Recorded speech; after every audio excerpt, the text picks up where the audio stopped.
ဒီကကျွန်တော်တို့ summary test လေးလုပ်ကြည့်အောင်နော်ကျွန်တော်တို့ကဒီထဲမှာကျွန်တော်တို့ test တွေကိုဒီတိုင်းပဲခွဲထားဒီတိုင်းပဲအစဉ်တိုင်းပဲရိုက်တာအမှန်ဒါတွေက level တွေမဟုတ်ဘူးပေါ့နော်အဲ့တော့ 2hour test လေးတွေကိုစုပြီးတော့ကျွန်တော်တို့က summarize လုပ်ဖို့လိုအပ်သေးတယ်ပေါ့နော်အဲ summarize လုပ်ချင်နေတယ်ကျွန်တော်တို့ summarize လုပ်ချင်တဲ့ဟာတွေကိုကျွန်တော်တို့ဒီမှာ select လုပ်လိုက်မယ်ဥပမာတော့ဒီမှာ id test id ကိုဒီမှာ1 2 3 4ဒါကိုကျွန်တော် select လုပ်လိုက်မှာပေါ့နော်လုပ်ပြီးတော့သူတို့ကိုကျွန်တော်စုတစ်ခုလေးထားမယ်နာမည်တစ်ခုပေးမယ်ပေါ့နော်အဲ့ဒါဆိုရင်ဒီမှာ instance မှာ summary ဆိုတာရှိတယ်အဲ summary ရွေးလိုက်တယ်ဆိုရင်ဒီမှာ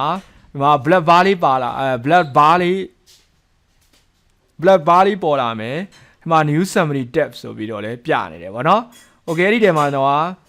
ဒီမှာpreliminary work ဆိုပြီးတော့ရေးလိုက်ပါပေါ့နော်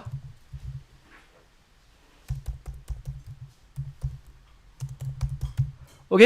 အဲ့ဒါဆိုရင်အဲ့ဒီစာဘိုးနဲ့ဖြစ်နေတယ်ပေါ့နော်ဘိုးနဲ့ဖြစ်နေတယ်ပြီးရင်အနာခောက်လိုက်အဲ့ဒါဆိုရင်တို့ဒီမှာစူစီးပြီးသားဖြစ်သွားတယ်ပေါ့နော်ဒီကောင်းလေးကျွန်တော်တို့ဒီမှာအများဆုံးက 4D ဖြစ်နေတယ်တော့ 4D ပေါ့ဒါကျွန်တော်တို့က link တွေမချိတ်ရသေးလို့ပေါ့နော်ပြီးတော့ဒါတွေကိုတော့ link တွေပြန်ချိတ်ပါโอเคဒီတော့နောက်တစ်ခုကဒီမှာဒီ/gct specify နဲ့/gct အိုက်ကောင်ကိုလည်းကျွန်တော်ဒီမှာ select လုပ်လိုက်မယ်လုပ်ပြီးတော့သူ့ကိုလည်းကျွန်တော် summarize တစ်ခုသတ်မှတ်လိုက်ရပါတော့သူ့ကိုကျွန်တော်က development လို့ပေးလိုက်မယ်နော်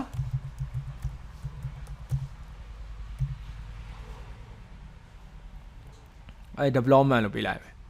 okay အဲ့ဒါသူ့ကို development ပေးလိုက်ပြီပေါ့နော် development အဲ့လိုပဲအောက်မှာကျွန်တော်တို့ပါ construct space construct space ကနေ construct space ကနေ walk through ထိဒီ id တွေပေါ့နော်အဲ့ဒါတွေလည်းကျွန်တော်နောက်ထပ် summary တစ်ခုပေးလိုက်မယ် summary တစ်ခုပေးလိုက်မယ်အဲ့ဒါကိုကျွန်တော် construction web လို့ပေးလိုက်မယ်နော်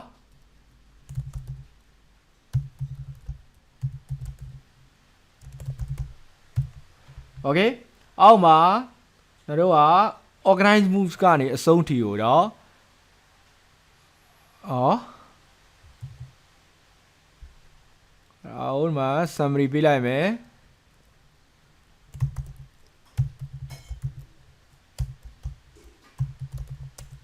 construction work လို့ပေးလိုက်မယ်နော်ပြီးရင်ခောက်လိုက်မယ်ပြီးရင်ဒီအောက်မှာ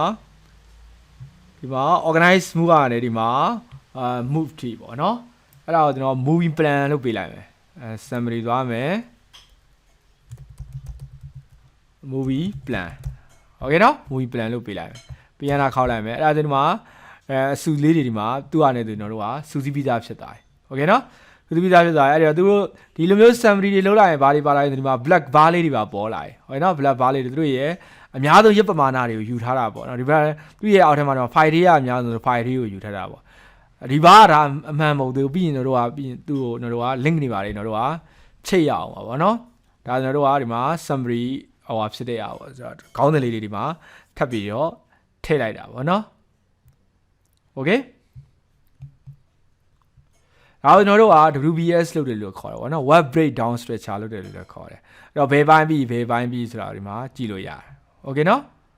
သူ့အားလေးနဲ့သူ့အုပ်စုလေးနဲ့သူဖြစ်သွားတာတော့ maintain နဲ့လောက်ရတာ manage လောက်ရတာအရန်လွယ်သွားတာဗောနော်